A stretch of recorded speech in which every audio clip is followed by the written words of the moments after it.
தாவேகா கிழக்கு மாவட்ட செயலாளராக பொறுப்பேற்று கோவையை கலக்க வரும் ஆட்டோ ஓட்டுநர்.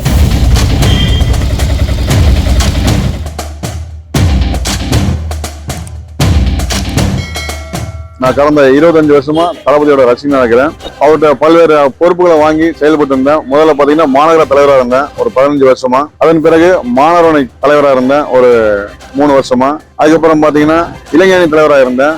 இப்ப கோவை கிழக்கு புறநகர் மாவட்ட செயலாளர்ங்கிற பதவியை தளபதி என்னை நம்பி கொடுத்துக்கிறாங்க. தளபதியும் மாநில பொதுச்செயலாளர் அவர்களும் என்னை நம்பி கொடுத்துருக்காங்க. இந்த பொறுப்புக்கு தகுந்த மாதிரி தொடர்ந்து பல்வேறு நலத்திட்ட உதவிகள் செய்து கொண்டு இருக்கிறோம். இனிமேல் மக்களுக்கான பிரச்சனையை நாங்க தொடர்ந்து செயல்படுவோம்.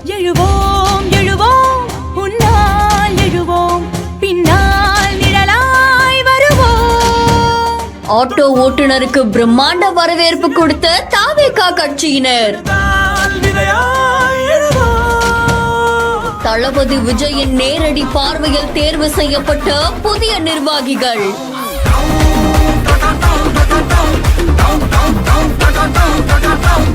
தமிழக வெற்றிக் கழகத்துடைய சூலூர் சட்டமன்ற தொகுதி கோவை புறநகர் கிழக்கு மாவட்ட செயலாளரா ஆட்டோ ஓட்டுநரான பாபுக்கு இப்போ பொறுப்பு வகிக்கப்பட்டிருக்கு.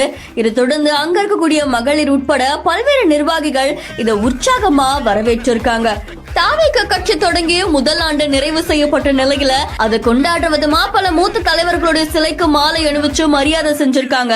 அது மட்டும் இல்லாம கட்சியில புதிய நிர்வாகிகளையும் தேர்வு செஞ்சிருக்காங்க. இதுல கோவை சூலூர் சட்டமன்ற தொகுதிக்குட்பட்ட கோவை புறநகர் கிழக்கு மாவட்ட செயலாளரா ஆட்டோ ஓட்டுநரான பாபு அவர்கள் நியமிக்கப்பட்டிருக்காங்க. இது பலரையுமே ஆச்சரியத்துக்குள்ளாக்கி இருக்கு. அதை தொடர்ந்து பாபு அவர்களுக்கு அங்க இருக்கக்கூடிய கட்சியினர் மாலை அணிவிச்சு மரியாதை செஞ்சு அவருக்கு உற்சாக வரவேற்பு கொடுத்திருக்காங்க. இது மட்டும் இல்லாம இன்னும் பல இடங்கள்ல தேர்வு செய்யப்பட்டிருக்கக்கூடிய மாவட்ட செயலாளருக்கு பிரம்மாண்ட பூக்களை தூவி மாலை அணிவிச்சு பட்டாசு வெடிச்சு மேலத்தாளங்கள் முழங்க அவங்கள வரவேற்றுட்டு வராங்க. இந்த காட்சிகள் இப்போ சமூக வலைத்தளங்கள்ல வைரலா பரவிட்டு இருக்கு. இந்த செய்தி தொடர்பான உங்களுடைய கருத்துக்களை கமெண்ட்ல சொல்லுங்க. மேலும் செய்திகளுக்கு பிஹைண்ட் ஃபாலோ பண்ணிக்கோங்க.